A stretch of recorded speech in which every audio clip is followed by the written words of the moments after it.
Altered fights का दीवाना होने की वजह से गैरी को ऑल्टर्ड के बारे में काफी कुछ पता था। ट्रांसफॉर्मेशन के बाद किसी भी ऑल्टर्ड को सबसे पहले अपने नए शरीर और उसकी कैपेबिलिटीज के साथ तालमेल बिठाना पड़ता था। सबसे अहम स्किल्स में से एक थी अपने शरीर को ह्यूमन फॉर्म से ऑल्टर्ड फॉर्म में बदलना। कुछ डॉक्यूमेंट्रीज के मुताबिक ये बिल्कुल भी आसान नहीं होता। पहली बार ट्रांसफॉर्मेशन सबसे मुश्किल मानी जाती थी। कुछ लोग पूरी तरह अपने बीस्ट फॉर्म में बदल जाते थे, तो कुछ गलती से शरीर के गलत हिस्से ट्रांसफॉर्म कर लेते थे, जैसे हाथ बदलने की जगह पैर बदल जाना। इसीलिए किसी ऑल्टर्ड फाइटर के लिए इस स्किल में मास्टरी बेहद जरूरी होती थी। प्रोफेशनल फाइट्स में तो यहां तक compete किया जाता था कि कौन कितनी जल्दी ट्रांसफॉर्म कर सकता है, क्योंकि दोनों फाइटर्स को ह्यूमन फॉर्म से ही शुरुआत करनी होती थी। लेकिन गैरी को अब इस सब की दिक्कत नहीं थी, कम से कम अब नहीं।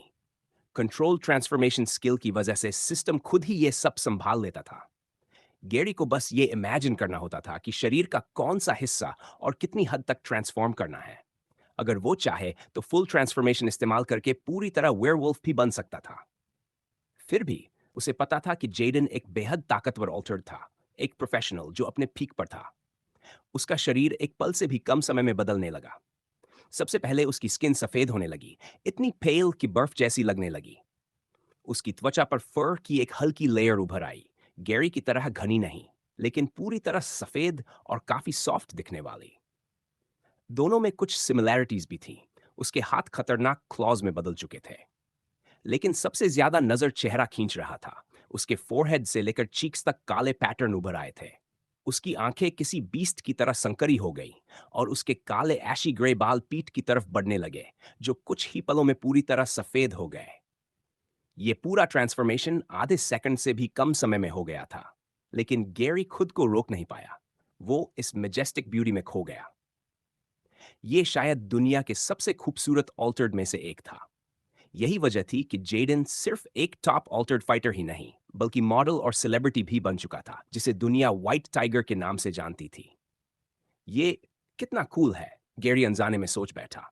फिर अचानक उसे होश आया कि वो कहाँ खड़ा है और कुछ सेकंड पहले जेडन ने क्या कहा था। क्या उसने अभी कहा कि शिन उसकी सिस्टर है? लेकिन उनके नाम शिन क्लोव, जेडन टाइगर। अगले ही पल गैरी खुद पर ही फेस पाम करना चाहता था। ऑल्टर्ड फाइटर्स के लिए स्टेज नेम रखना कोई नई बात नहीं थी। ज्यादातर लोग डरावना या कैची नाम चुनते थे। जेडन ने भी अपने ऑल्टर्ड फॉर्म की वजह से टाइगर सरनेम चुना था। पब्लिक अपीयरेंसेस के बावजूद जेडन का असली नाम छुपा हुआ था, लेकिन अब गैरी को अंदाजा लगाना मुश्किल नहीं था। वो क्लोव ही होना चाहिए। अब सब कुछ समझ में आ रहा था। जेडन स्लोव क्यों आया और इस कैबिन तक क्यों पहुंचा। वो पैसे के लिए नहीं, बल्कि अपनी बहन के लिए आया था। फिर भी गैरी को समझ नहीं आ रहा था कि इस वक्त ट्रांसफॉर्म करना शिन की कैसे मदद करेगा, जब वो नाइफ पॉइंट पर थी।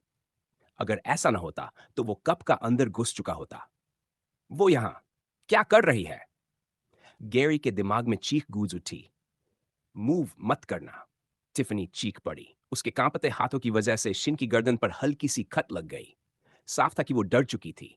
टीवी पर ऑल्टर्ड देखना और असल जिंदगी में सामने देखना, दोनों में जमीन आसमान का फर्क था। ऑल्टर्ड इतने रेयर थे कि आम लोगों के लिए वो किसी फेरी टेल से कम नहीं लगते थे। जेडन अपनी जगह से हिला नहीं। उसने बस अपना सिर थोड़ा पीछे झुकाया, मुंह पूरा खोल दिया और उसके नुकीले दांत दिखने लगे। अगले ही पल उसने सिर आगे झटका और एक जबरदस्त रोर पूरे कमरे में गूंज उठा। पूरा कैबिन कांप उठा। जेडन के पास खड़ा गैरी अपने सेंसिटिव ईयर्स की वजह से सबसे ज्यादा असर झेल गया। वो दर्द से कराहता हुआ घुटनों पर गिर पड़ा, कान दुखते हुए जमीन पर लौटने लगा। और वो अकेला नहीं था। ये कोई आम रोर नहीं था। भले ही दिख नहीं रहा था, लेकिन एक जबरदस्त फोर्स हवा में फैल चुकी थी, जो कमरे के दूसरी तरफ खड़े रिव से टकराई। रेड कलर गैंग का लीडर पीछे की दीवार से जा टकराया। लकड़ी के कुछ पैनल्स टूट गए और अगले ही पल वो दर्द से कराहता हुआ जमीन पर गिर पड़ा। ये क्या था? सिर्फ रोर से? गैरी ने एक आंख खोलकर ऊपर देखा। रिव। टिफनी चिल्लाई और अपने बॉयफ्रेंड की तरफ देखने लगी। उसी पल सिन ने मौका देखा और टिफनी का हाथ जोर से काट लिया। उसके हाथ बंधे हुए थे, लेकिन पैरों की रस्सियां पहले ही कट चुकी थीं, जैसे किसी ब्लेड से साफ साफ काटी गई हों। शायद उसे यकीन था कि यह उसके भाई का ही काम था। शिन ने टिफनी के पैर पर लात मारी, जिससे वो गिर पड़ी। ये सब तुम्हें बहुत पहले मिल जाना चाहिए था, शिन ने गुस्से में कहा और टिफनी के सिर के साइड में जोरदार किक मारी। क्लास डीवा वहीं बेहोश हो गई। रिव किसी तरह उठ खड़ा हुआ, शरीर दर्द से टूट रहा था। जा और सामने देखा कि उसकी प्यारी स्वीटहर्ट को चोट लगी है। तुम लोग क्या कर रहे हो? उसे पकड़ो। दरवाजे के पास खड़े बाकी लोग हिलने ही वाले थे कि जेडन ने दोनों हाथ तेजी से घुमाए। हवा को चीरती हुई whip जैसी आवाज आई। गैरी को एक पल के लिए लगा कि शायद वो कल्पना कर रहा है, जैसे हवा में विशाल क्लॉ मार्क्स उड़ रहे हों। लेकिन अगले ही सेकंड सच्चाई साफ हो गई। वो क्लॉ मार्क्स सच थे। उन्होंने दोनों तरफ खड़े लोगों को काट दिया, कपड़े, चमड़ी सब चीरते हुए। कुछ हथियार भी दो टुकड़ों में कटकर जमीन पर गिर पड़े। ये खत्स हल्के नहीं थे, काफी गहरे थे।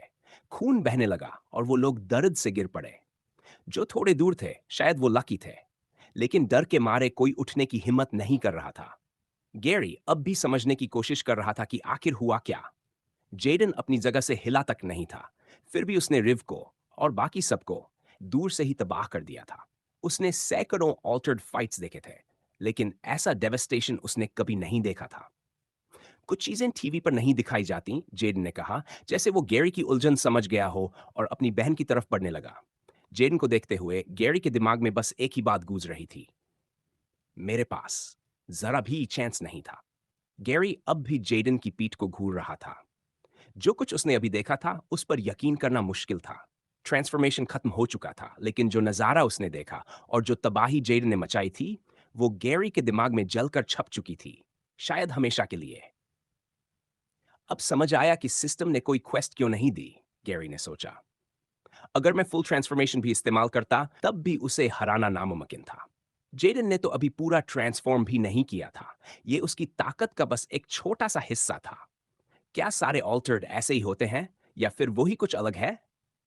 वो अब भी सदमे में था। जेडन ने अपनी बहन को ध्यान से देखा। नाक से थोड़ा सा सूखा हुआ खून था, मार लगने की वजह से। नाक टूटी नहीं थी और गर्दन पर जो कट था वो हल्का और छोटा था, इतना कि निशान भी नहीं छोड़ेगा। अगर सिन को कोई परमानेंट डैमेज होता, तो जेडन दुनिया का सबसे बेहतरीन इलाज करवाने में एक पल भी नहीं सोचता। तभी उसी पल रिव को मौका दिखा। वो अचानक भागने लगा, सीधा एग्जिट की तरफ। टिफनी को वहीं छोड़ दिया। जिस तरह जेडन ने उसके लोगों का हाल किया था, रिव को साफ समझ आ गया था कि अगर ऑल्टर्ड ने चाहा तो उसे जिंदा छोड़ने में जरा भी हिचक नहीं होगी। जेडन, वो भाग रहा है। उसके साथ जो कुछ हुआ था, उसके बाद चाहे वो उसकी साइको गर्लफ्रेंड की वजह से ही क्यों ना हो, वो चाहती थी कि रिव को सजा मिले। तुम क्या कर रहे हो? उसके पीछे नहीं जाओगे? फिक्र मत करो, जेडन मुस्कुराया। स्ट्रीकर बॉय संभाल लेगा। उलझन में गैरी की तरफ देखने लगी। गैरी जमीन से उठा। ठीक उसी वक्त रिव उसकी तरफ दौड़ता हुआ आ रहा था। मेरे रास्ते से हट जा। उसने गैरी को पहचान लिया था। वेस्ट ब्रिज में उसकी प्लान्स खराब करने वाला वही लड़का। उसे परवाह नहीं थी कि वो यहां क्या कर रहा है। उसे बस निकलना था। रिव ने पंच मारा। उसी पल गैरी आगे बढ़ा। उसने रिव के हाथ को साइड में मोड़ा और कंट्रोल ट्रांसफॉर्मेशन इस्तेमाल करते हुए अपनी मुट्ठी की ताकत बढ़ा दी। अगला ही पल, धड़ाम! उसकी पंच सीधा रिव के चेहरे पर लगी, ऊपरी दांत और नाक के बीच। एक जोरदार क्रैक की आवाज आई। रिव की नाक टूट चुकी थी और आगे के दांत चकनाचूर होकर मुंह में चले गए थे। रेड कलर गैंग लीडर फिसलता हुआ जमीन पर गिरा, उसका सिर दीवार से टकराया। मिस्टर रूट, इसके लायक नहीं थे, गैरी ने कहा। वो उम्मीद कर रहा था कि रिव एक ही हिट में बेहोश न हुआ हो। वो उसे और चोट पहुंचाना चाहता था, अपने कोच को दिए गए दर्द का बदला। लेकिन सिस्टम ने बता दिया कि रिव डिफीट हो चुका है। हे, जेडन ने कहा, गैरी के चेहरे का भाव देखकर। हिट अच्छा था, लेकिन यहीं रुक जाओ।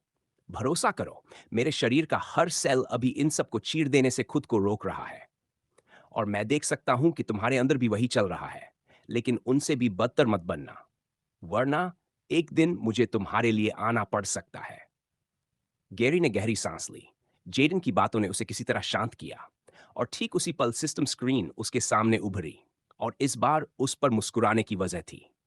Secret achievement unlocked. Color Gang Destroyer 2. Two color gangs down. Are you trying to collect a rainbow?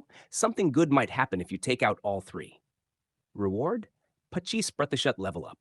Congratulations, you have now reached level 14, A stat point has been granted. XP 232, 2578। अब तक की लड़ाइयों में गैरी को हर उस member से XP मिल रहा था जिसे उसने हराया था। इस अनएक्सपेक्टेड रिवॉर्ड के साथ वो आखिरकार लेवल 14 पर पहुंच गया था। फिर भी जेडन को लड़ते देखने के बाद उसे साफ महसूस हो रहा था उसे भी बहुत लंबा रास्ता तय करना है। जेडन अपनी बहन की रस्सियां खोल रहा था। ऐसा करते हुए वो थोड़ा पास चुका। बॉयफ्रेंड की चॉइस अच्छी है, उसने हल्की मुस्कान के साथ कहा। उसकी अजीब हॉबीज को छोड़ दें, तो अगर मैं तुम्हारी जगह होता तो इसे जाने नहीं देता। शिन का चेहरा तुरंत लाल हो गया। उसने झट से अपने भाई की पिंडली पर लात मारी। हे, तुम्हें बचाने का यही रिवॉर्ड है? जेडन कराहते हुए बोला, अपनी टांग सहलाते हुए। सिन को शायद बुरा लगता अगर जेडन के चेहरे पर वो टीजिंग स्माइल न होती। तीनों के पास बात करने के लिए बहुत कुछ था। शिन जानना चाहती थी कि गैरी ने उसे ढूंढा कैसे और वो उसके भाई के साथ यहां क्यों था। लेकिन ये सब बाद में, पहले यहां से निकलना जरूरी था। बहुत से लोग शिन को लेकर परेशान थे और गैरी को पूरा यकीन था कि कुछ लोग उसके लिए भी चिंतित होंगे। हे, उसे उठा लो, जेडन ने रिव की तरफ इशारा किया, जो अभी भी जमीन पर पड़ा था। टिफनी को उसने अपने कंधे पर डाल रखा था। ये लोग ऐसे ही नहीं बच निकलेंगे। हम इन्हें खुद पुलिस स्टेशन ले जाएंगे। इस तरह कोई गैंग मेंबर बीच में नहीं आएगा। रिव को उठाते हुए गैरी को अजीब सा संतोष मिला। कम से कम इस बार जुडिशियल सिस्टम इन्हें सजा देगा, लेकिन सिर्फ इसलिए क्योंकि मेयर इन्वॉल्व था। अगर कोई आम परिवार होता तो शायद रेड कलर गैंग पैसे देकर फिर बच निकलती। रिव को कंधे पर डालकर बाकी लोगों को वहीं छोड़ते हुए तीनों बाहर निकले, लेकिन डेकिंग पर पहुंचते ही रुक गए। जंगल की तरफ देखते ही गैरी का दिल बैठ गया। लगभग 50 लोग वहां खड़े थे। ये न पुलिस थे, न आम लोग, और ये रेड कलर गैंग के मेंबर भी नहीं थे। बीच में एक बड़ा आदमी खड़ा था। उसके पास लेदर जैकेट और शेड्स वाला एक आदमी था। और फिर गर्दन तक ड्रैगन टैटू वाला डी। इतने सारे लोग यहां क्यों हैं? गैरी के दिमाग में सवाल गूंजा। सिस्टम ने तो कहा था कि रेड कलर गैंग खत्म हो चुकी है। फिर ये सब? उनके कपड़ों से साफ था कि वो किसी और गैंग के थे। इतनी बड़ी संख्या में लोगों को यहां लाना, गैरी को लग रहा था कि असली लड़ाई अभी बाकी है। तो आखिरकार ग्रे एलिफेंट्स को बुला ही लिया, जेडन ने ऊंची आवाज में कहा। थोड़ा लेट नहीं हो गया? ये शब्द सीधे डी के लिए थे। राइजिंग ड्रैगन्स का लीडर जेडन जैसा करने की हिम्मत नहीं रखता था, लेकिन लगता था कि मेयर द्वारा हायर किए गए लोग पूरी तरह बेकार भी नहीं थे। सवाल बस ये था, ये अच्छा था या बुरा? जेडन के बगल में खड़े गैरी के हाथ कांप रहे थे। उसने अभी कहा, ग्रे एलिफेंट्स? ये कोई मामूली मेंबर नहीं थे। सबसे आगे खड़ा था उनका लीडर। ब्रेंड थोड़ा पीछे, डी राइजिंग ड्रैगन्स का लीडर। और ब्रैंडन के दाहिने, रेवन, ग्रे एलिफेंट्स की दूसरी लीडर। गैरी को साफ महसूस हो रहा था, असली मोड अब आने वाला था। ट्रांसपोर्टर रहते हुए गैरी ने ग्रे एलिफेंट्स गैंग के बारे में काफी कुछ सुना था। आखिरकार वो स्लो की दूसरी सबसे बड़ी गैंग थी। भले ही उसने कभी उनके लीडर्स की तस्वीरें ना देखी हो, लेकिन यहां मौजूद लोगों को देखकर साफ था कि ये कम से कम गैंग के हाई रैंकिंग मेंबर्स तो थे ही। ये लोग, यही वो लोग हैं जिन्होंने एमी को पकड़ा था, जिसने उसे वो सब झेलने पर मजबूर किया। गैरी का मन कर रहा था कि अभी यही सब निपटा दे, लेकिन वो जानता था कि ये सही वक्त नहीं है। इतने सारे लोग और ऊपर से दूसरे लोग भी इन्वॉल्व्ड, अभी लड़ाई छेड़ना बेवकूफी होती। अच्छी बात यह थी कि ग्रे एलिफेंट्स ने अभी तक कोई हरकत नहीं की थी। अगर ये अभी यहां है, तो क्या इसका मतलब यह है कि स्कूल पर हुआ अटैक भी इन्हीं के ऑर्डर्स पर था? और टिफनी इनके साथ क्यों थी, ये अब तक समझ नहीं आ रहा। सीरियसली, ये पूरा मामला जितना दिख रहा है, उससे कहीं ज्यादा कॉम्प्लिकेटेड है। पूरी सिचुएशन समझ में ना आने की वजह से गैरी ने चुप रहना ही बेहतर समझा। उसे थोड़ा अफसोस भी हुआ कि उसने मास्क दोबारा नहीं पहना, लेकिन अब वो भी बेकार था। सबसे सही रास्ता यही था कि जेडन बात करे और वो खुद जंगल के बीच खड़े एक ग्रीन हेयर्ड टीनेजर की तरह जितना हो सके उतना अनइम्पोर्टेंट दिखे। हम आपसे पंगा नहीं लेना चाहते मिस्टर टाइगर, ब्रैंडन ने जोर से कहा। हम यहां इसी वजह से नहीं आए थे। दरअसल मिस्टर डी ने मुझे बताया कि मेरे एक सबॉर्डिनेट ने अपने हाथ में मामला ले लिया और यंग मिस को पकड़ लिया। जैसे ही ये बात मेरे ध्यान में आई, हमने एक्शन लिया। रिव के यहां भागने की खबर मिलते ही मैं अपने लोगों को लेकर यंग मिस को रेस्क्यू करने निकल पड़ा। लगता है आप हमसे पहले यहां पहुंच गए। मैं आपको फिर से भरोसा दिलाता हूं कि इस प्लान में हमारा कोई हाथ नहीं था और अपने लोगों पर कंट्रोल न रख पाने के लिए मैं माफी चाहता हूं। अगर आप कल्प्रिट्स हमें सौंप दें तो मैं वादा करता हूं कि इन्हें सही सजा दी जाएगी। जेडन कुछ देर तक चुप रहा। साफ दिख रहा था कि उसे ग्रे एलिफेंट से डर नहीं लग रहा था, लेकिन वो ये भी जानता था कि इतनी बड़ी गैंग से दुश्मनी लेना उसके पिता और बहन के लिए फ्यूचर में बड़ी परेशानी बन सकता है, खासतौर पर जब वो इसी टाउन में रहते थे। जेडन इतना समझदार था कि बड़ी गैंग्स कभी इतनी ओपनली एक्ट नहीं करती और न ही पब्लिक को इस हद तक इन्वॉल्व करती। ऊपर से अगर वो सच में ब्लैकमेल करना चाहते तो सिन को पकड़ने के बजाय सीधे उसके पिता पर दबाव डालते। आखिरकार सिन अब सेफ थी, और अब जब उन्हें पता चल गया था कि जेडन का मेयर और उसकी बेटी से कनेक्शन है, तो वो निकट भविष्य में उनके खिलाफ कुछ करने की हिम्मत नहीं करेंगे। जेडन कैबिन की पुरानी सीढ़ियों से नीचे उतरा। ये पहला मूव था। अब दोनों साइड्स के बीच करीब 15 मीटर का फासला था। उसने गैरी की तरफ देखा और हल्का सा सिर हिलाया। सिग्नल समझते ही गैरी आगे बढ़ा और रिव को ऑल्टर्ड के सामने जमीन पर डाल दिया। एक पल के लिए उसकी नजर ब्रैंडन से टकराई, फिर रेवन से, जो उसे घूर रही थी, और फिर वो जल्दी से सिन के पास वापस चला गया। जेडन ने भी टिफनी को नीचे जमीन पर रख दिया। ये लड़की कौन है? ब्रैंडन ने पूछा।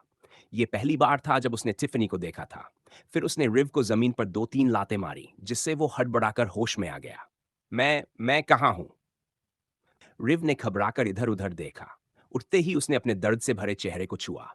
जैसे ही उसकी नजर गैरी और जेडन पर पड़ी, उसकी आंखों में गुस्सा भर गया। तुम दोनों कमीने! रिव चिल्लाया। लेकिन इससे पहले कि वो कुछ कर पाता, उसका शरीर हवा में उठ गया। उसकी ही शर्ट उसकी गर्दन को जकड़ रही थी। पीछे मुड़ते ही उसने देखा कि उसे कौन पकड़े हुए है, और पहचानते ही उसके माथे से पसीना फूट पड़ा। बॉस! रिव घुटी हुई आवाज निकली।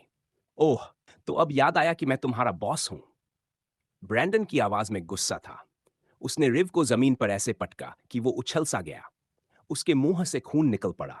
इससे पहले कि रिव कुछ और कर पाता, ब्रैंडन ने उसके सिर के पीछे जोर से पैर रख दिया। भारी वजन और ताकत ने उसकी खोपड़ी का हिस्सा कुचल दिया। सब कुछ इतनी तेजी से हुआ कि गैरी को रिएक्ट करने का मौका तक नहीं मिला। ब्रैंडन जेडन से ताकतवर नहीं था, लेकिन जो उसने किया वो किसी और ही तरह से डरावना था। रिव अब जिंदा नहीं था, गैरी साफ महसूस कर सकता था। उसकी हार्ट बीट खत्म हो चुकी थी। लेकिन ब्रैंडन यही नहीं रुका। उसने टिफनी को मुंह से पकड़कर उठा लिया। उसका हाथ इतना बड़ा था कि पूरी की पूरी हेड उसके ग्रिप में आ गई। हवा में उठते ही टिफनी की आंखें खुली। वो ब्रैंडन की फोरआर्म को पकड़कर लात मारने लगी, चीखने लगी। रुको! सिन चिल्लाई। प्लीज, वो बस एक हाई स्कूल स्टूडेंट है। उसे छोड़ दो। वो रेड कलर गैंग का हिस्सा नहीं है। उनके साथ कुछ वक्त बिताने के बाद सिन समझ गई थी कि टिफनी असल में गैंग का हिस्सा नहीं थी। वो तो रिव के बाहर जाते ही उसकी शिकायत करने लगती थी। शिन को ऐसा लगता था कि शुरू में टिफनी ने मजे मजे में रिश्ता शुरू किया था, लेकिन एक पॉइंट के बाद वो इतनी गहराई में फंस गई कि निकल ही नहीं पाई। रिव खुद ही खतरनाक था, लेकिन जिन लोगों से वो जुड़ा था, वो उससे भी ज्यादा रथलेस निकले। ये लड़की हमें बहुत मुसीबत में डाल सकती है, आखिरकार रेवन ने कहा और आगे बढ़ी। वो किडनैपिंग में शामिल थी, फिर भी तुम उसे बचाना चाहती हो? राइजिंग ड्रैगन्स के साथ हमारा रिश्ता है, और ये सब बर्बाद हो सकता था। लोग इस सिचुएशन का इस्तेमाल हमारे खिलाफ कर सकते हैं। इतनी क्लोज रही, किसी को हम छोड़ नहीं सकते। शिन की गुहार बेकार जाती दिख रही थी। उसने चुपचाप जेडन की बांह पकड़ ली और ऊपर से उसकी तरफ देखा। क्या सिन को टिफनी से नफरत थी? हाँ, लेकिन इतनी नहीं कि वो उसकी मौत चाहती। उसने जो बातें सुनी थी, रैंसम, फैमिली को इन्वॉल्व करना, स्कूल पर अटैक, इनमें से कुछ भी टिफनी की ओरिजिनल इंटेंशन नहीं था। प्लान आगे बढ़ता चला गया, और टिफनी को समझ ही नहीं आया कि उसे रोकना कैसे है। एक लंबी सांस निकली। जेडन आगे बढ़ा। मेरी बहन ने जो कहा तुमने सुना? जेडन ने ब्रैंडन की तरफ देखते हुए कहा। उसे छोड़ दो। क्या? अभी फाइट शुरू होने वाली है? गैरी के हाथ कस गए। अगर एक भी गलत मूव हुआ, ये सच में 3 बन सकता था। जेडन को ग्रे एलिफेंट लीडर के इतना पास देखकर गैरी की रीढ़ में सिहरन दौड़ गई। जो कुछ उसने अभी अभी देखा था, उसके बाद गैरी को समझ नहीं आ रहा था कि कोई इंसान इतने आराम से किसी के पास कैसे जा सकता है, जब तक कि वो कुछ करने का इरादा न रखता हो। अगर लड़ाई छिड़ गई, तो मुझे पता है मैं किसकी साइड पर रहूंगा। सवाल बस ये है, क्या उस हालत में मुझे पूरी तरह ट्रांसफॉर्म होना पड़ेगा? गेरी ने सोचा। मैंने कहा था उसे छोड़ दो। जेडन ने एक बार फिर दोहराया। जैसे ही उसका वाक्य खत्म हुआ, ब्रैंडन ने टिफनी को छोड़ दिया। वो जमीन पर गिर पड़ी, अपने अब मरे हुए बॉयफ्रेंड के पास। जैसा मैंने कहा, हम आपकी बैड साइड में नहीं जाना चाहते मिस्टर टाइगर। अगर यही आपकी इच्छा है तो ठीक है, लेकिन हमें यह पक्का करना होगा कि वो यहां जो हुआ उसके बारे में किसी को कुछ न बताए। ब्रैंडन एक तरफ हट गया, हाथ से जंगल की ओर इशारा किया, और ग्रे एलिफेंट के बाकी मेंबर्स भी रास्ते से हट गए। ईमानदारी से कहें तो गैरी के पास शब्द नहीं थे। वो सोच रहा था कि उसने जो देखा, क्या वो सच में हुआ?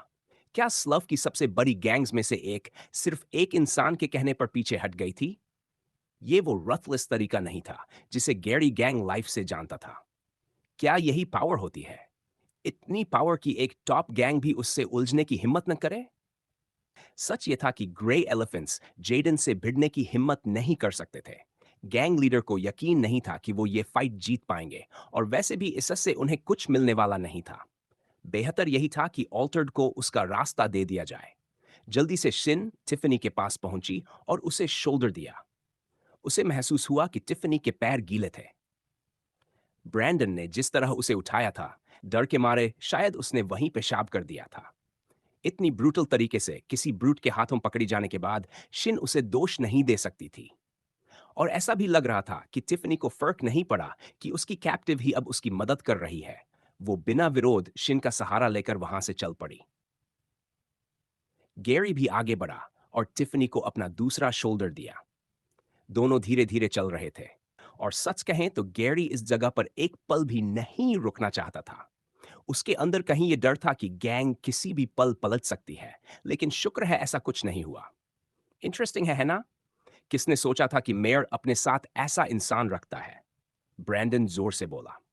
याद है उस दिन कलर गैंग से आई रिपोर्ट्स कि अंडरडॉग्स ने यूजुअल से जल्दी एक्ट किया था, और उन्होंने हर मेंबर से एक ग्रीन कलर्ड बॉय के बारे में पूछा था। पता है वो कौन था? मुझे कोई आइडिया नहीं। मिस्टर डी ने कंधे उचका दिए। वो जेडन का फ्रेंड होने के लिए कुछ ज्यादा ही छोटा लगता है। शायद यंग मिस का कोई एसोसिएट हो, लेकिन मुझे याद नहीं कि मैंने उसे कभी मेयर के फैमिली के साथ देखा हो।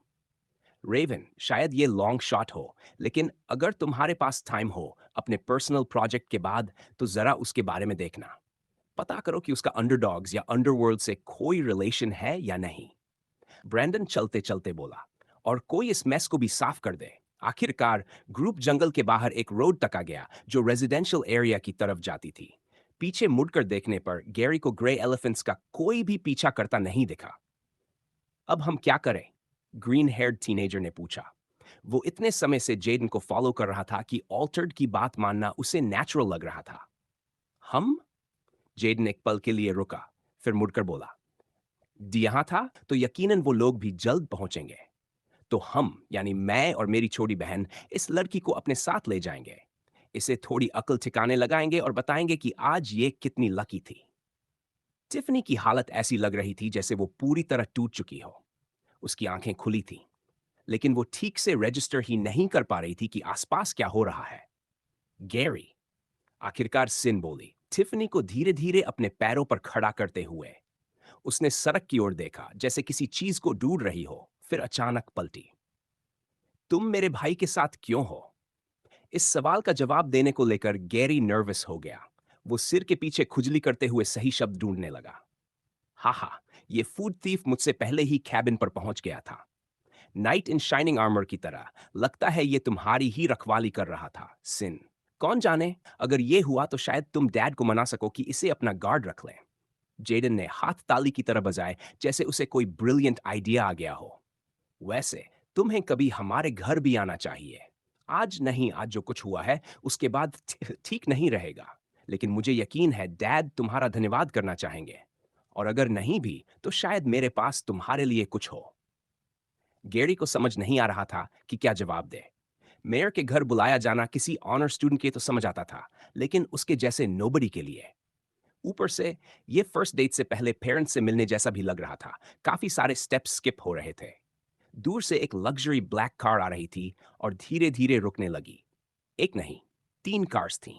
सिन और बाकी लोग कार्स की तरफ बढ़ गए, गैरी को अकेला छोड़ते हुए। वेट, गैरी ने शिन को पुकारा। जाने से पहले हमारे यू नो डेट का क्या? आखिरकार उसने अपने फीलिंग्स साफ साफ पूछ ही लिया। जो कुछ उसने झेला था उसके बाद ऐसा करना अब आसान लगने लगा था। आह! सिन मुड़ी और अपना हाथ आगे बढ़ाया। गैरी को एक पल लगा समझने में कि वो उसका फोन मांग रही है।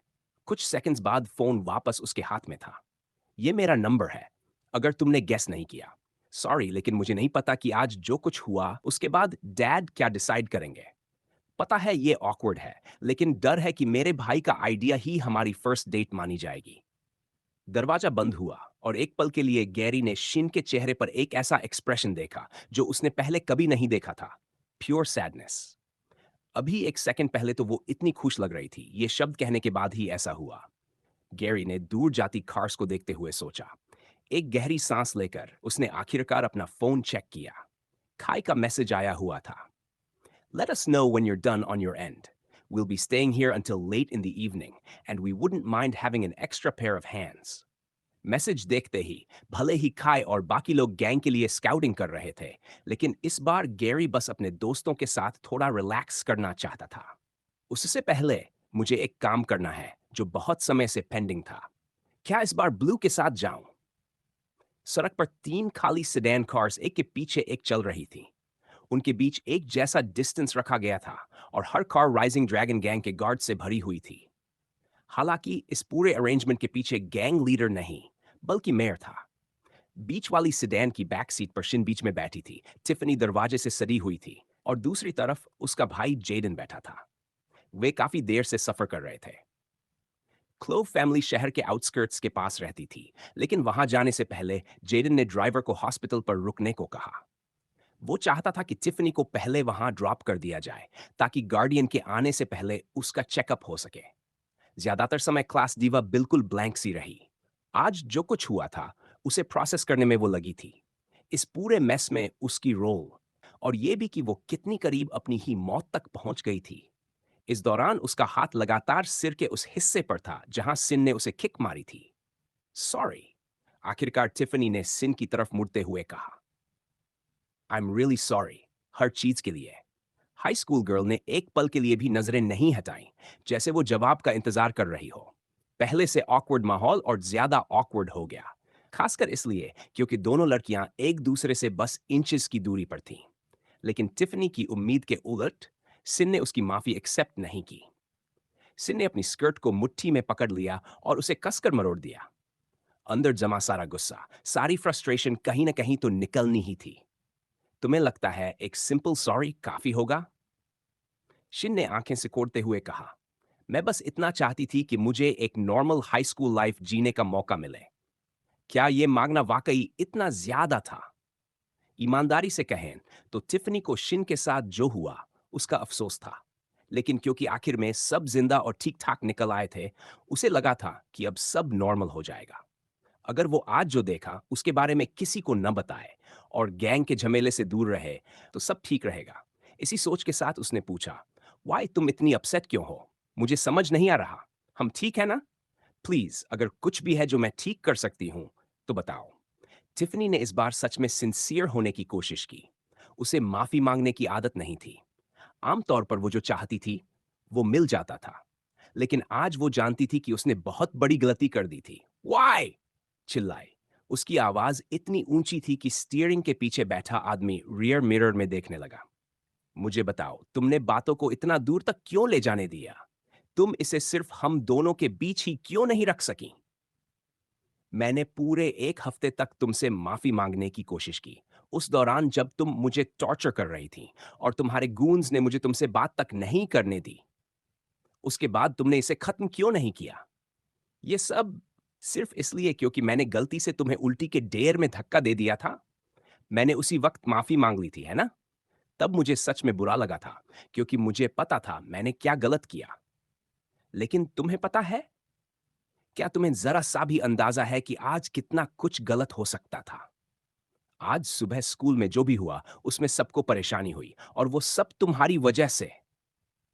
इससे भी बदतर, तुमने मेरे पूरे परिवार को इसमें घसीट लिया।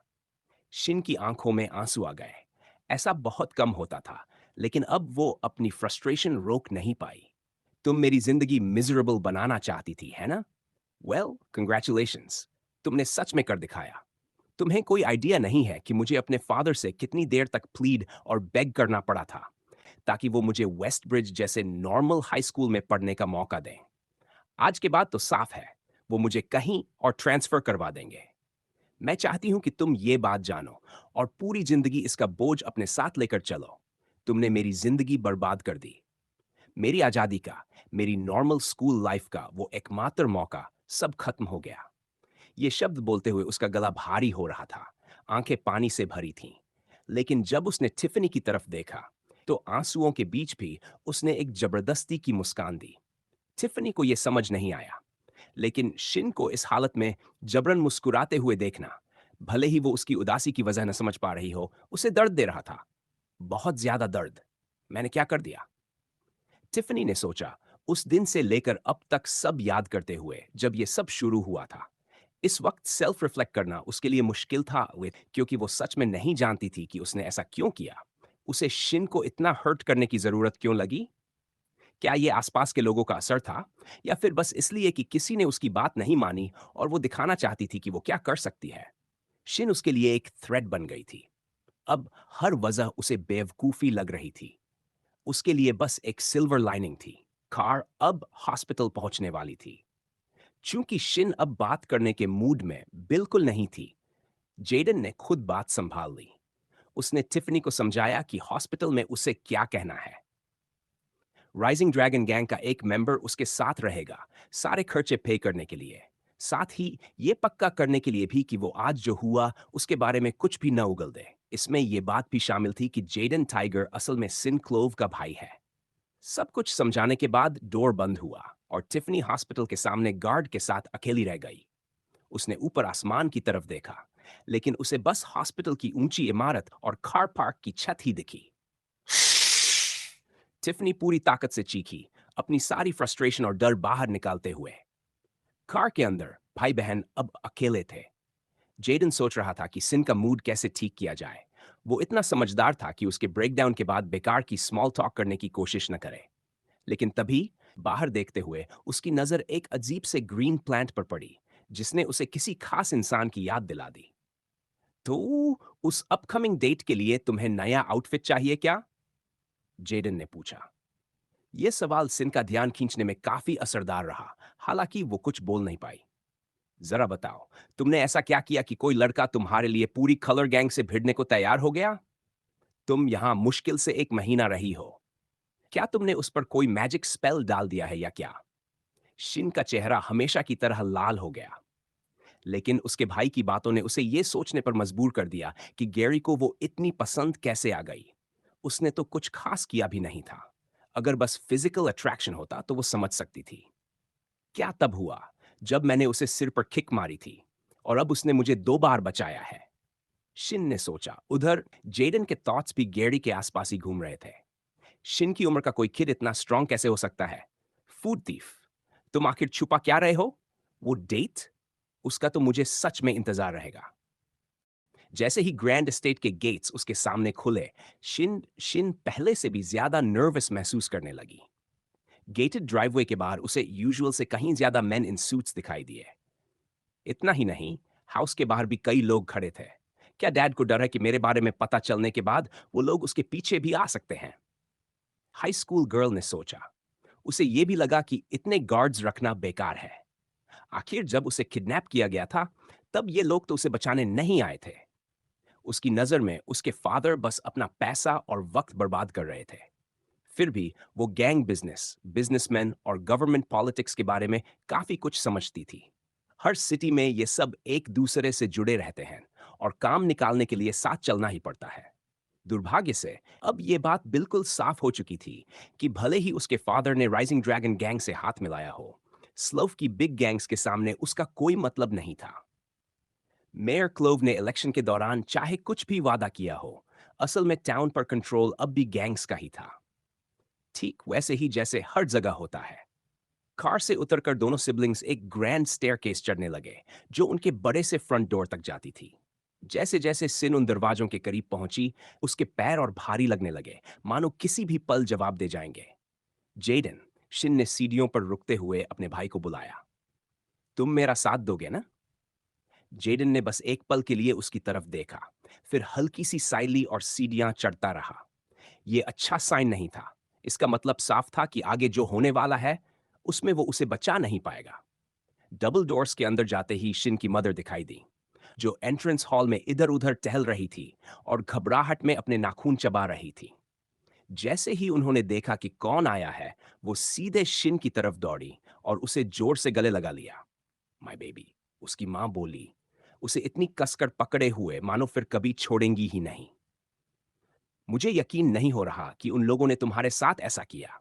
मुझे पहले से पता था कि हमें इस टाउन में नहीं आना चाहिए था। पहले दिन से ही मुझे चिंता थी और अब ये सब हो गया। मम, आप मुझे हर्ट कर रही हो, इन्हें धीरे से कहा। उसकी मां ने उसे छोड़ दिया, फिर जेडन के माथे पर भी किस किया। भले ही वो जानती थी कि नॉर्मल गैंगस्टर्स के लिए उसके बेटे को चोट पहुंचाना लगभग नामुमकिन है, लेकिन मां तो मां होती है। फिर भी शिन को अभी एक और इंसान से मिलना था। चलो, उसकी मां ने कहा, तुम्हारे फादर तुम्हारा इंतजार कर रहे हैं। चिंता मत करो डार्लिंग, तुम्हारे फादर और मैंने पहले से ही अरेंजमेंट्स शुरू कर दिए हैं ताकि ऐसा कुछ दोबारा न हो। सिन ने गहरी सांस ली और जोर से निगल लिया। ये टाला नहीं जा सकता था। तीनों एक बड़े से काले दरवाजे की तरफ बढ़े। डोर खुलते ही एक ऑफिस दिखाई दिया, दीवारों के साथ बुक शेल्व्स और बीच में एक बड़ा सा डेस्क। डेस्क के पीछे बैठे थे बेन क्लोव, स्लव के मेयर। टेबल पर एक छोटी सी प्लेक भी रखी थी ताकि कोई गेस्ट इस बात से अनजान न रहे। उसके फादर अपनी चेयर से उठे तक नहीं, जैसे उसकी मां उठी थी। वो बस वहीं बैठे रहे। इस बीच उसकी मां जाकर मेयर की चेयर के पीछे खड़ी हो गई। डेस्क के सामने एक चेयर रखी थी और शिन समझ गई कि उसके फादर चाहते हैं कि वो वहीं बैठे। चेयर पर बैठते हुए उसे बस इस बात की राहत थी कि उसका भाई भी कमरे में मौजूद था। सबसे पहले, बेन क्लोव बोले, मैं जानता हूं कि आज जो हुआ वो तुम्हारे लिए बहुत डरावना रहा होगा और इसकी जिम्मेदारी मेरी है। हमें पता था कि तुम टारगेट बन सकती हो क्योंकि तुम मेरी बेटी हो। मुझे लगा था कि शायद वो इसका इस्तेमाल मेरी पोजीशन से फायदा उठाने के लिए करेंगे, लेकिन मैंने कभी नहीं सोचा था कि वो सिर्फ पैसों के लिए ऐसा करेंगे। वेट, शिन बीच में बोल पड़ी। डैड, आप गलत समझ रहे हो। उन्होंने मुझे पैसों के लिए किडनैप नहीं किया था। मतलब किया था, लेकिन वो सेकेंडरी रीजन था। ये सब इसलिए हुआ क्योंकि स्कूल में मेरी एक लड़की से फाइट हो गई थी और उसके फादर ने जोर से टेबल पर हाथ मारा। पूरा कमरा गूंज उठा। शिन, उनकी वजह चाहे जो भी रही हो, उससे फर्क नहीं पड़ता। हमें तुम्हें सेफ रखना है। हमने तुम्हारे तरीके से ट्राई किया और वो फेल हो गया। हमने गार्ड्स तक लगा दिए थे जो तुम्हें स्कूल ले जाते और लाते थे। फिर भी ये सब हुआ। भले ही उनका असली टारगेट मैं न था, फिर भी ऐसा दोबारा हो सकता है और मैं ये रिस्क नहीं ले सकता। मैं मानता हूं, जब मैंने अपने एडवाइजर्स की बात सुनी तो मैं सेल्फिश था। एक मेयर जो अपनी बेटी को पब्लिक स्कूल भेजने पर भी भरोसा करता है, ये मेरी पब्लिक इमेज के लिए अच्छा लग रहा था। लेकिन मुझे तुम्हारी सेफ्टी को कभी रिस्क में नहीं डालना चाहिए था। मैंने गलती की है, सिन। तुम्हारी जिंदगी वोटर्स की राय से कहीं ज्यादा इंपॉर्टेंट है। इसीलिए तुम्हारी माँ और मैंने तय किया है कि हम तुम्हें टियर 2 सिटी के एक बोर्डिंग स्कूल में फेक नेम के साथ भेजेंगे। वीकेंड पर तुम हमसे मिलने आ सकती हो। यही वो बात थी जिससे शिन डर रही थी। डोरवे पर उसकी मां के शब्द सुनकर ही उसे अंदाजा हो गया था कि यही आउटकम होगा। मुझे मुझे फाइट बैक करना होगा। मैं ऐसी जिंदगी नहीं जीना चाहती। डैड, आपने अभी कहा कि मेरी लाइफ ज्यादा इंपॉर्टेंट है। ये मेरी लाइफ है जिसके बारे में आप बात कर रहे हो। मैं एडल्ट नहीं हूं, लेकिन मैं 16 साल की हूं, तो क्या मुझे अपनी जिंदगी पर कुछ कहने का हक नहीं? कम ऑन जेडन, तुम्हें तो ये सब फेस नहीं करना पड़ा था। प्लीज। उसके पेरेंट्स अक्सर डिसीजंस में स्टबर्न रहते थे, लेकिन अपने फर्स्ट बोर्न बेटे की बात जरूर सुनते थे। I am sorry, Shin, Jayden ने नीचे देखते हुए कहा। लेकिन मैं भी थोड़ा उनके साथ अग्री करता हूं। मुझे पता है ये अनफेयर है कि तुम्हें ये सब झेलना पड़ रहा है जब मुझे नहीं झेलना पड़ा। लेकिन जब मैं छोटा था, तब हमारे पेरेंट्स इतने इंपॉर्टेंट फिगर्स नहीं थे। कोई क्लोव फैमिली की परवाह नहीं करता था। लेकिन आज जो हुआ उसके बाद, स्लोफ अभी सेफ नहीं है। मैं हमेशा वहां नहीं रह पाऊंगा तुम्हें प्रोटेक्ट करने के लिए। ये सुनते ही सिन को लगा जैसे वो पूरी तरह हार गई हो। उसका भाई भी उसके साथ नहीं था। ऐसे पेरेंट्स के साथ वो कभी उस पर भरोसा नहीं करेंगे, एडल्ट होने के बाद भी नहीं। उसे पता था कि उसके फादर हमेशा उस पर गार्ड्स थोपते रहेंगे।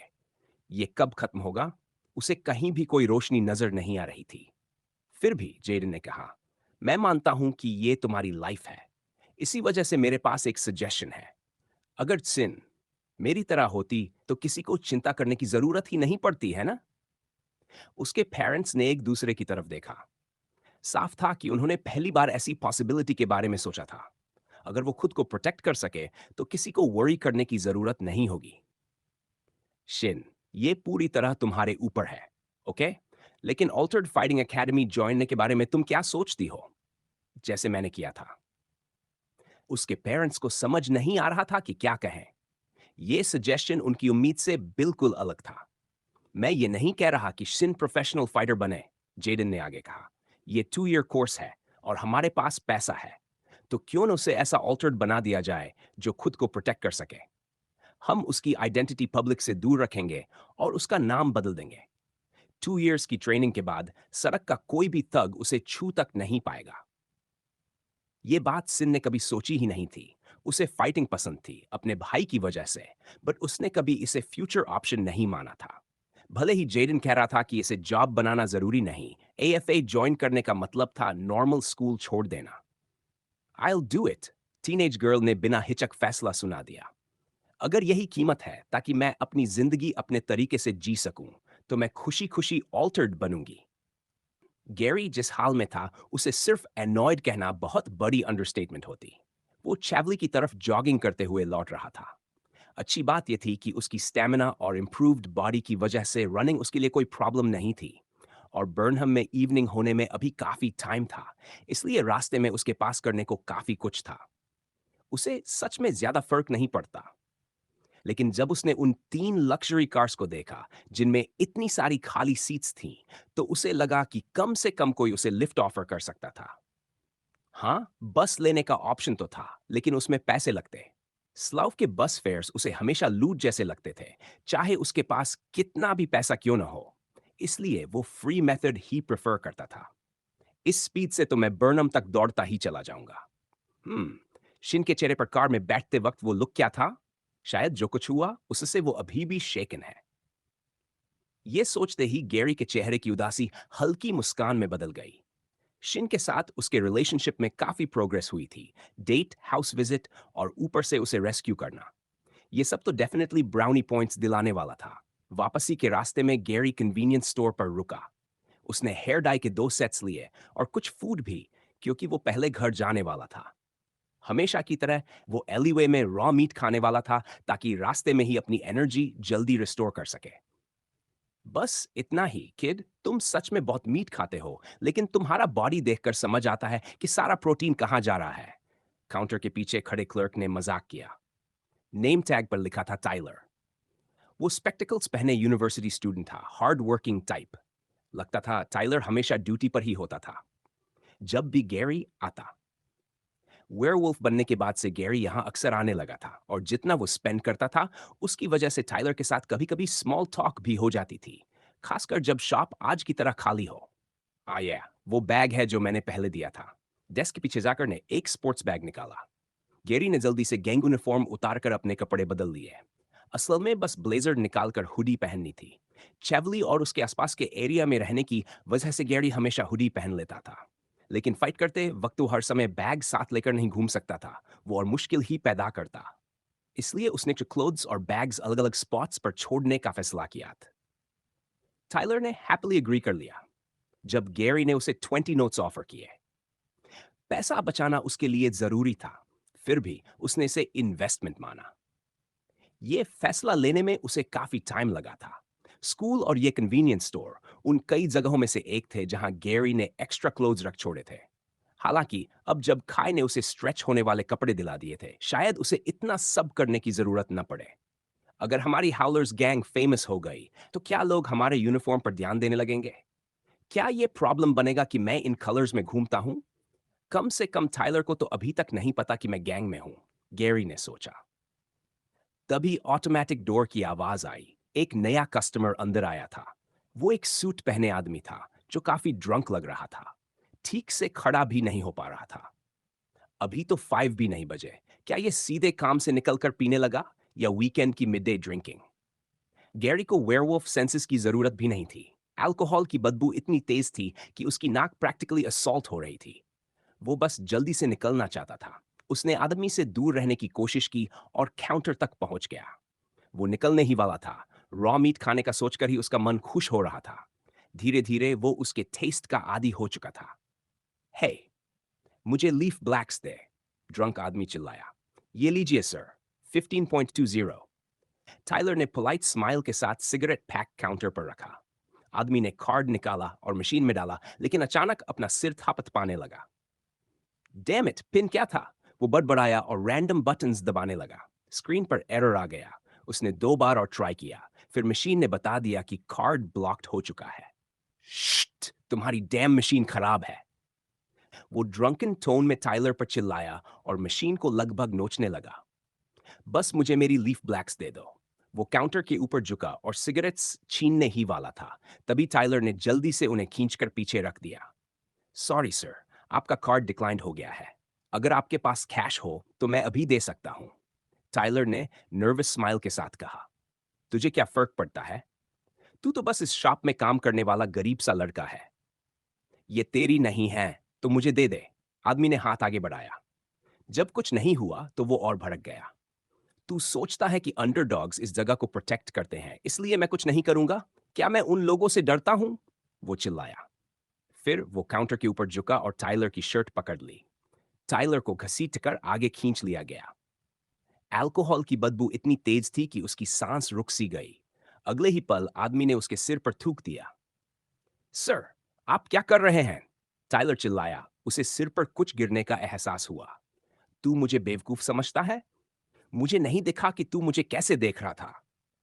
स्क्रू यू और मेरे सुपीरियर्स को भी। तुम सब मुझे स्कम की तरह देखते हो। अब कहाँ हैं तुम्हारे गैंग मेंबर्स जो तुम्हें बचाएं? हाँ। आदमी फिर चिल्लाया और दोबारा थूकने ही वाला था। लेकिन थूक उसके सिर तक पहुंचने से पहले ही एक हाथ सामने आया और उसे पकड़ लिया। क्या प्रॉब्लम है तुम्हारी, ओल्ड मैन? गैरी ने कहा। बाहर से शोर सुनकर वो वापस अंदर आ गया था। ये उसकी गलती कैसे हो गई कि तुम्हारे सुपीरियर्स तुम्हारे साथ बुरा बर्ताव करते हैं?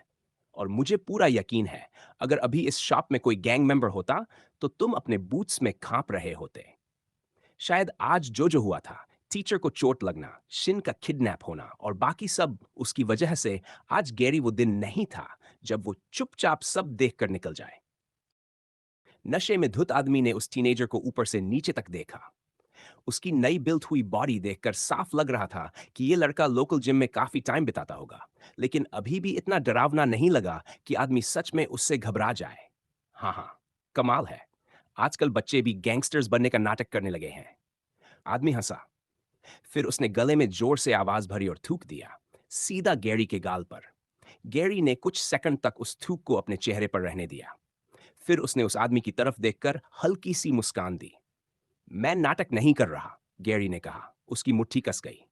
अगले ही पल गैरी ने वही हाथ जो अभी अभी उस आदमी के थूक से सना हुआ था, सीधे उसकी शक्ल पर रगड़ दिया।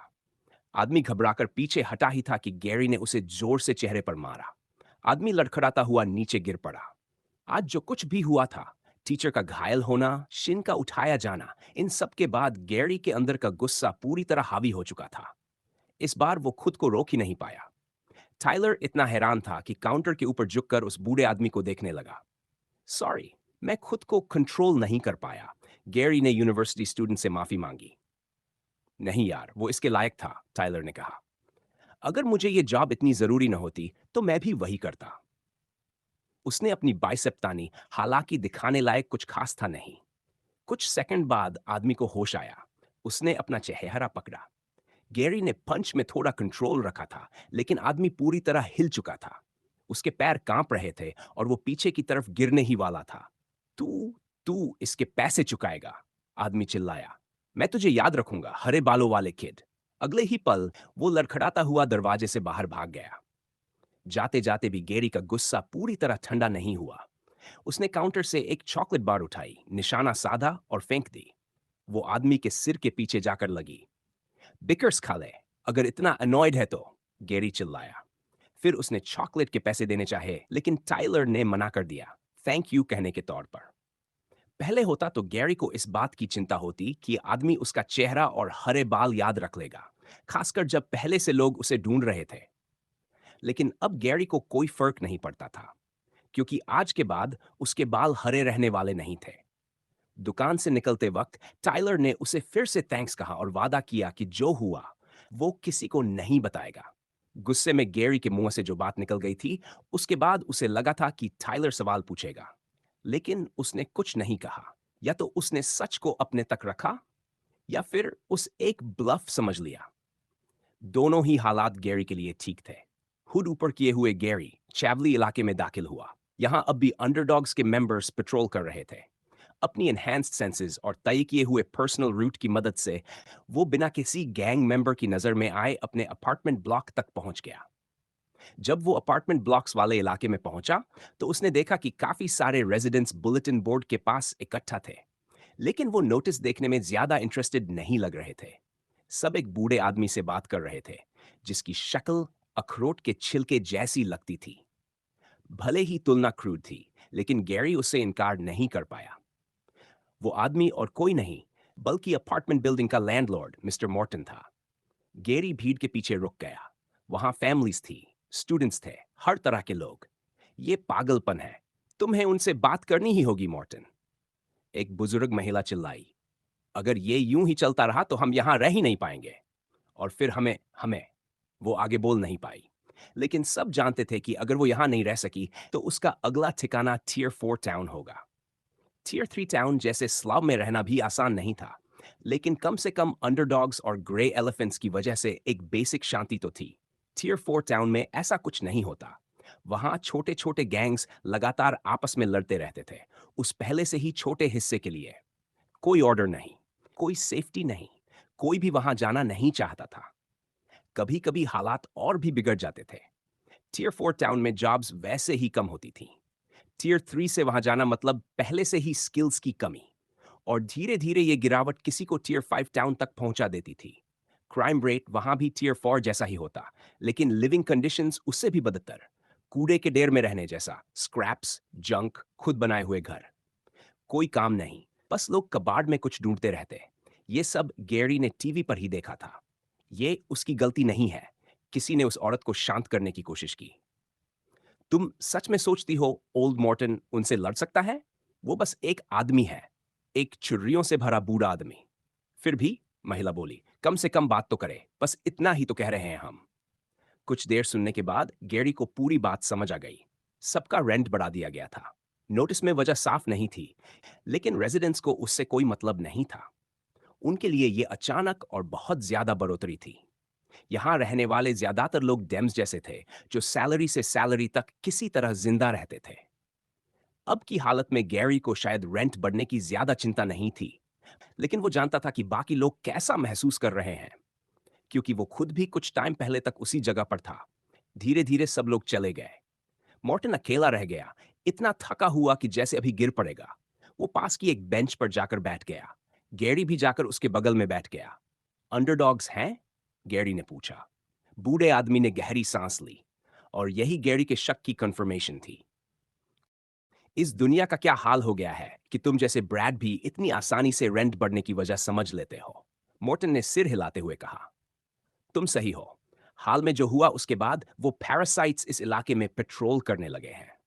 और अब जब वो वही काम कर रहे हैं जिसके पैसे हम पहले से दे रहे थे, तो अचानक ज्यादा डिमांड करने लगे। सिर्फ मैं ही नहीं, इस इलाके के सारे लैंडलॉर्ड्स को ज्यादा फीस देनी पड़ेंगी। दुर्भाग्य से मैं उतना अमीर नहीं हूं जितना रेजिडेंट्स मुझे समझते हैं। हाँ, ये जगह मेरी है, लेकिन मैंने कभी इससे प्रॉफिट नहीं कमाया। हर तरफ रिपेयर्स की जरूरत रहती है, और जो भी मिलता है वो बस इतना होता है कि मैं खुद का गुजारा कर सकूं और इस जगह को थोड़ा थोड़ा बेहतर बना सकूं। तुम्हें पता है ऐसे इलाके में कितनी चीजें टूटती रहती हैं, खासकर उस अटैक के बाद। मैं कुछ बदलना चाहता था, लोगों को एक और मौका देना चाहता था, लेकिन मेरी प्राइसेस पहले से ही कम थी। अब जब अंडरडॉग्स ज्यादा मांग रहे हैं, तो मेरे पास रेंट बढ़ाने के अलावा कोई रास्ता नहीं बचा। 10 साल में पहली बार मुझे ऐसा फैसला लेना पड़ा है जिससे मैं खुश नहीं हूं। एडम मॉर्टन एक अच्छा इंसान था। गेरी को याद था कि उसकी मां कई बार बिल्स देने में लेट हो गई थी। फिर भी मॉर्टन ने कभी उस पर प्रेशर नहीं डाला। अब उसकी आवाज में पछतावा सुनकर गेरी को और यकीन हो गया कि उनका लैंडलॉर्ड वाकई एक डिसेंट आदमी है। अभी कुछ देर पहले ही उसने एक नशे में डूबे स्कम बैग को देखा था, जो अपनी जॉब से फ्रस्ट्रेट होकर एक नॉर्मल वर्कर पर भड़ास निकाल रहा था। और दूसरी तरफ मिस्टर मॉर्टन जैसे लोग भी इस दुनिया में मौजूद थे। मैं बूढ़ा और थका हुआ हो गया हूं गैरी, मॉर्टन ने आह भरी। अगर हालात ऐसे ही रहे तो शायद मुझे ये जगह बेचनी पड़े। मुझे रोकने वाली बस एक ही चीज है, तुम जैसे लोग। अगर मैंने इसे बेच दिया तो क्या गारंटी है कि अगला लैंडलॉर्ड रेंट वही रखेगा? इस सवाल का जवाब साफ था। सॉरी गिरी, मैं तुम्हें इन सब में नहीं घसीटना चाहता था।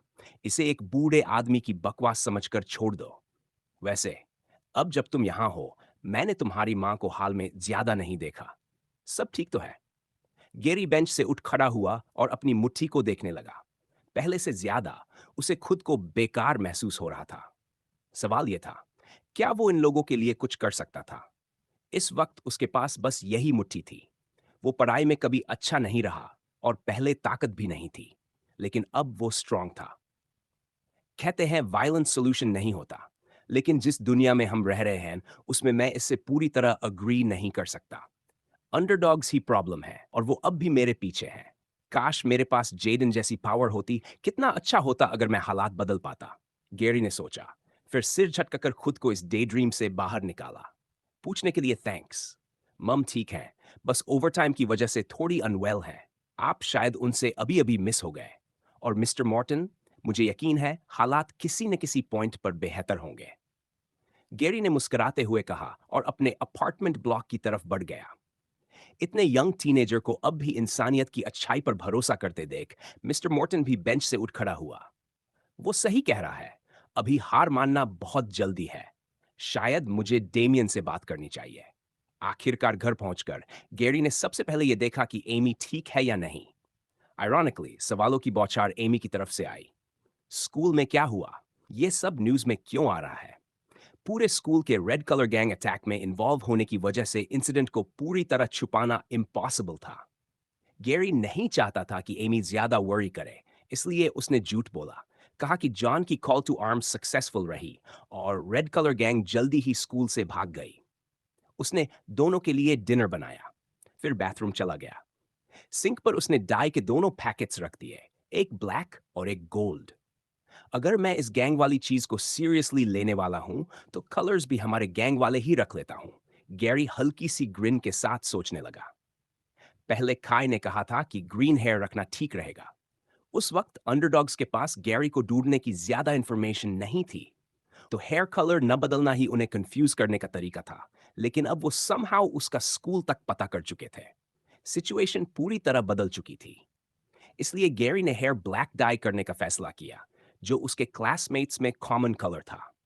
पिछली बार हेयर ड्रेसर ने डाई किया था, लेकिन इस बार वो पैरानॉइड था कि कहीं बीच में कोई गैंग मेंबर न दिख जाए। इसलिए उसने डीआईवाई ऑप्शन चुना। इंस्ट्रक्शंस ध्यान से पढ़कर स्टेप बाय स्टेप प्रोसेस किया। सब खत्म होने के बाद उसने 2-3 बार बाल धोए और मिरर में देखा। अब उसे एक पूरा हेड ब्लैक हेयर का दिख रहा था। इस न्यू लुक की आदत डालनी पड़ेगी। उम्मीद है शिन को मेरे ग्रीन हेयर से ज्यादा लगाव नहीं था, गैरी ने सोचा। फिर उसने दूसरा डाई उठाया, गोल्ड। टेक्निकली वो ब्लॉन्ड का ही वेरिएशन था। बस क्यूरियोसिटी थी कि थोड़े हाइलाइट्स कैसे लगेंगे। अगर पसंद नहीं आया तो बाद में फिर से ब्लैक कर लेगा। लेकिन उससे पहले ही एक सिस्टम मैसेज सामने आ गया। Your hair has been damaged. Energy points will be used to perform emergency healing. Emergency healing will be used to restore the user to its original self. हाँ, कुछ ही सेकंड्स में गैरी ने अपनी आंखों के सामने देखा, उसके ब्लैक बाल वापस ग्रीन में बदलने लगे। हर स्ट्रैंड धीरे धीरे बदलता गया, जब तक वो पहले जैसे नहीं हो गए। What the hell? गैरी के हाथ सिंक के किनारे कसकर जमे हुए थे। वो हेयर डाई के पैकेट्स को घूर रहा था। उसने प्रोसेस कई बार ट्राई किया था, ब्लैक हो या गोल्डन, कोई फर्क नहीं पड़ा। हर बार बस कुछ सेकंड्स के लिए ही वो अपने न्यू लुक का मजा ले पाता था। हर बार सिस्टम वही मैसेज दिखाता। आखिरकार गैरी ने हार मान ली। एक तो हर बार एनर्जी कंज्यूम हो रही थी ताकि उसे उसके ओरिजिनल सेल्फ में रिस्टोर किया जा सके, और दूसरा, इससे आगे कोई रास्ता दिख ही नहीं रहा था। You dam system, this isn't my original self. क्या तुमने कभी किसी को देखा है जिसके नेचुरल हेयर ग्रीन हो? क्या मुझे बॉल्ड हो जाना चाहिए, सब शेव कर दूं, या सिस्टम फिर एनर्जी यूज करके बाल उगा देगा और मुझे वापस मेरे नेचुरल सेल्फ में ले आएगा? गैरी झुंझलाते हुए सोचने लगा। सोचने पर यह बात इतनी अजीब भी नहीं थी। जेडन के बाल भी ट्रांसफॉर्मेशन के दौरान बदल जाते थे, और जब वो ह्यूमन फॉर्म में लौटता था तब उसके बाल भी उसी हिसाब से वापस आ जाते थे। लेकिन ये, क्या मुझे पूरी जिंदगी ग्रीन हेयर के साथ ही रहना पड़ेगा? गैरी सोचने लगा कि सिस्टम ने आखिर कब डिसाइड किया कि यही उसका नेचुरल हेयर कलर है। क्या तब जब उसे सिस्टम मिला था, या फिर तब जब उसका ग्रेड पॉन से नाइट में बदला था? वो लंबा हुआ था, मसल मास बढ़ा था, तो क्या हेयर कलर बदल जाना इतना अनबिलीवेबल था? ये समझते हुए कि इस बारे में सोचते रहना किसी काम का नहीं, गैरी ने इस टॉपिक को फिलहाल छोड़ दिया। अब उसे बर्नहम के लिए निकलना था। देर हो रही थी, और अगर वो जल्द नहीं पहुंचा तो बाकी लोग वापस भी जा सकते थे। असल में ग्रुप चैट के हिसाब से सब उससे आज के इंसिडेंट के बारे में सवाल पूछना चाहते थे। रेड कलर गैंग के खत्म होने की खबर अभी फैली नहीं थी। आज वो गैंग क्लोथ्स नहीं पहनने वाला था, बहुत अटेंशन खिंचता। काय ने भी बताया था कि आज का जॉब सिर्फ स्काउटिंग का है, तो उसने नॉर्मल क्लोथ्स चुने, हमेशा की तरह हुडी के साथ। लगभग रेडी था। वो हाउलर्स का रिएक्शन देखने के लिए एक्साइटेड था जब वो न्यू लुक के साथ दिखेगा। लेकिन अफसोस, ऐसा होने वाला नहीं था। निकलने से पहले जेडन को देखकर उसने एक फैसला किया। आई डोंट नो कि ये सिर्फ जेडन की वजह से है या ऑल्टर जनरली ऐसे ही होते हैं, लेकिन वो मुझसे साफ तौर पर स्ट्रॉन्गर था। अगर कर्क भी उतना स्ट्रांग हुआ तो मेरे पास कोई चांस नहीं होगा। अब तक मैंने अपने स्टैट पॉइंट्स संभाल कर रखे थे, इमरजेंसी के लिए। लेकिन अगर हर फाइट इतनी हेक्टिक होने वाली है तो मैं वो लग्जरी अफोर्ड नहीं कर सकता। स्टैट पॉइंट्स के अलावा बिली को कंज्यूम करने के बाद जो पॉन पॉइंट मिला था उसके कई यूजेस थे। Would you like to convert your pawn point into skill points? Gary sure नहीं था कि वो सही कर रहा है या नहीं। पॉन पॉइंट मिलने पर सिस्टम ने बताया था कि वो उसे नेक्स्ट ग्रेड में अपग्रेड करने, स्किल्स अपग्रेड करने या स्टैट्स में यूज कर सकता है। अब तक उसे इनमें से किसी में भी खास बेनिफिट नहीं दिखा था। स्टैट पॉइंट्स तो वो लेवल अप करके या कंज्यूम करके भी पा सकता था। हालांकि नाइट ग्रेड वेयरवुल्फ होने के बाद सिस्टम ने कहा था कि उसे बीस्ट्स खाने होंगे। बीस्ट्स अब दुनिया में शायद एग्जिस्ट नहीं करते, लेकिन सिस्टम ने दिखा दिया था कि वो दूसरे तरीकों से भी लेवल अप कर सकता है। इसलिए सबसे यूजफुल ऑप्शन यही लगा, पॉन पॉइंट को स्किल पॉइंट में कन्वर्ट करना, ताकि वो क्लॉ ड्रेन को नेक्स्ट लेवल पर ले जा सके। Yes, 3 skill points have been obtained. Skill points can be used to upgrade certain existing skills or to purchase new ones. New tab has been added. Skill shop Gary हक्का बक्का रह गया। वो तो बस क्लॉ ड्रेन को level 2 तक upgrade करना चाहता था, और सिस्टम ने उसे एक पूरा नया टैब दे दिया। ऊपर से एक पॉन पॉइंट 3 स्किल पॉइंट्स में कन्वर्ट हो गया था, एक में नहीं। उसने सोचा कि क्या वो इन्हें वापस कन्वर्ट कर सकता है, लेकिन कोई ऑप्शन नहीं मिला। अगर ये गेम होता तो कन्वर्टिंग पर यूजुअली नुकसान होता। क्या इसका मतलब पॉन पॉइंट को ग्रेड अपग्रेड में यूज करना बेटर होता? गैरी सोचने लगा, लेकिन वेयरवुल्फ सिस्टम हमेशा की तरह उसे गेस करने पर मजबूर कर रहा था। दुर्भाग्य से ऐसा भी नहीं था कि कोई दूसरा वेयरवुल्फ मिल जाए जिससे वो एक और पॉन पॉइंट हासिल कर सके। क्यूरियोसिटी में गैरी ने स्किल शॉप खोला और बुरी तरह अंडरवेल्म्ड हो गया। Claw drain, forced level up 1 point. Berserker 1 skill point, Magnetic Howl 2 skill points, Last Stand cost 3 skill points. Claw drain के सामने फोर्स लेवल अप दे गैरी को थोड़ी राहत मिली। इसका मतलब था कि गेम्स की तरह शायद इसे नेचुरली भी लेवल अप किया जा सकता है, बस ज्यादा यूज करके। सीरियसली, कौन सा शॉप अपनी स्किल्स के बारे में कुछ भी एक्सप्लेन नहीं करता? गैरी ने मन में कहा। ये तो किसी शेडी बैक एली डील जैसा लग रहा है, जहां कोई रफ टैटूड आदमी खड़ा हो और बोले, लेना है तो लो, वरना छोड़ो। लेकिन सिस्टम ने इस एक्यूजेशन पर भी कोई रिएक्शन नहीं दिया। कोई इंफॉर्मेशन नहीं, कुछ भी नहीं। गैरी को लगने लगा कि यह सिस्टम सच में बेकार है। अगर ये कोई गेम डेवलपर होता तो वो अब तक कंप्लेंट दर्ज करा चुका होता। 2 न्यू स्किल्स के लिए वो शायद समझ भी लेता, लेकिन बर्जर के बारे में तो उसे पहले ही बताया जा चुका था। अब इतनी मिस्ट्री क्यों? तीन स्किल पॉइंट्स के साथ थियो बर्जर्कर और मैग्नेटिक हाउल दोनों ले सकता था। दो स्किल्स, ज्यादा फ्लेक्सिबिलिटी, ये लॉजिकल चॉइस थी। लेकिन गैरी कभी बहुत लॉजिकल इंसान रहा ही नहीं, और किसी वजह से उसकी नज़र तीसरी स्किल पर जाकर टिक गई। शायद इसलिए क्योंकि उसकी कॉस्ट सबसे ज्यादा थी। श्योरली ज्यादा कॉस्ट मतलब बेहतर स्किल। शायद ऐसा कुछ मिलेगा जिससे वो फ्यूचर में किसी ऑल्टर्ड या ऑल्टर्ड हंटर से निपट सके। Are you sure you would like to select the skill last stand? Yes, no. Screw it. Gary ने सोचा और मेन्यू में yes चुन लिया।